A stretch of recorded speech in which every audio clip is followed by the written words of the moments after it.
मोदी को हराने चले थे, चुनाव से पहले आपस में भिड़ गए।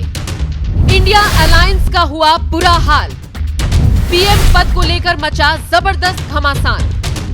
नमस्कार, मैं हूं आपके साथ नम्रता चौधरी। साल 2024 में होने वाले लोकसभा चुनावों को लेकर बीजेपी मोदी मैजिक के साथ तैयार है, तो वहीं एनडीए को हराने के लिए विपक्षी दलों वाला इंडिया भी हुंकार भर रहा है। हालांकि ऐसे ही एक महागठबंधन का हाल हम सब ने 2019 में देखा था, इसीलिए इस बार भी इससे ज्यादा उम्मीदें तो है नहीं। अच्छा, ये बात हम हवा में नहीं कह रहे, जरा आप ही सोचिए कि आपको लगता है कि आगे निकलने की होड़ में इन दलों का सीटों को लेकर बंटवारा हो पाएगा? और चलिए सीटों को लेकर बात बन भी जाए, इसकी क्या गारंटी है कि कल को पीएम पद का दावेदार कौन होगा, इसे लेकर इनमें बहस नहीं होगी। कौन कुर्बानी देगा, अखिलेश, राहुल, नीतीश या ममता? सच तो ये है कि मोदी लहर से त्रस्त हो चुके इन नेताओं ने साथ आने का फैसला तो कर लिया, लेकिन अंदर खाने ऑल इज नॉट वेल वाली ही स्थिति है।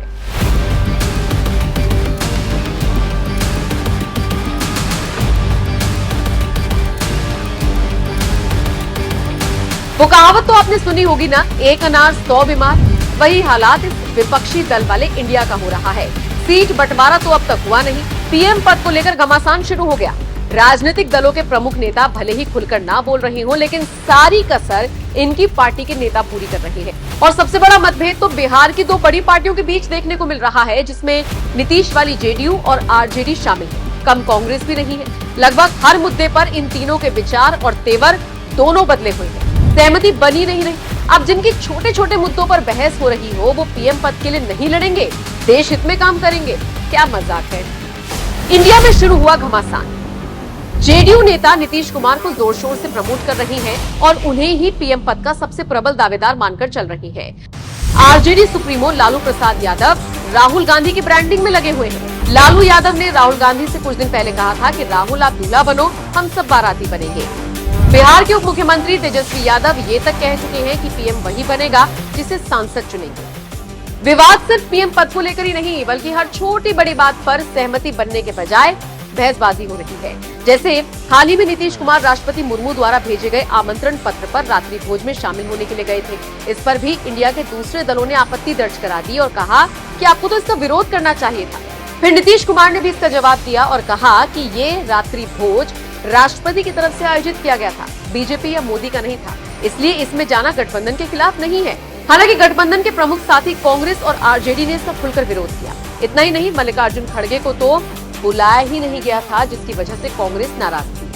कांग्रेस ने इसे दलित विरोधी मानसिकता बताया था। इंडिया अलायंस की हालत कितनी बेकार हो चली है, इसे भी जरा आप आराम से समझिए। कितनी खस्ता है इंडिया की हालत। अब तक सीट शेयरिंग को लेकर कोई बात ही नहीं हुई।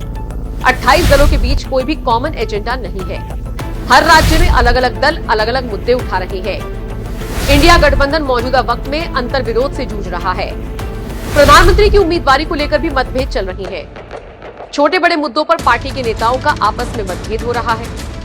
सूत्रों की माने तो जेडीयू आरजेडी बराबर सीटों पर चुनाव लड़ सकती है और यह आंकड़ा 15-15 या फिर 16-16 का हो सकता है, जबकि कांग्रेस 8 से 10 सीटों पर चुनाव लड़ने के लिए राजी हुई है। हालांकि इसे लेकर अभी तक आधिकारिक तौर पर कोई जानकारी नहीं दी गई, लेकिन फिर बाकी दलों का क्या और कैसे? मोदी को हराने चले ये सारे विरोधी दल कभी भी धराशायी हो सकते हैं। हालात ऐसे हैं कि कब इंडिया गठबंधन के टूटने की खबर आ जाए, कहा नहीं जा सकता, और अगर आ जाए तो हैरान मत होइएगा। फिलहाल आपको क्या लगता है, ये गठबंधन वाली गाड़ी कहां तक जाएगी? कमेंट करके हमें जरूर बताएं।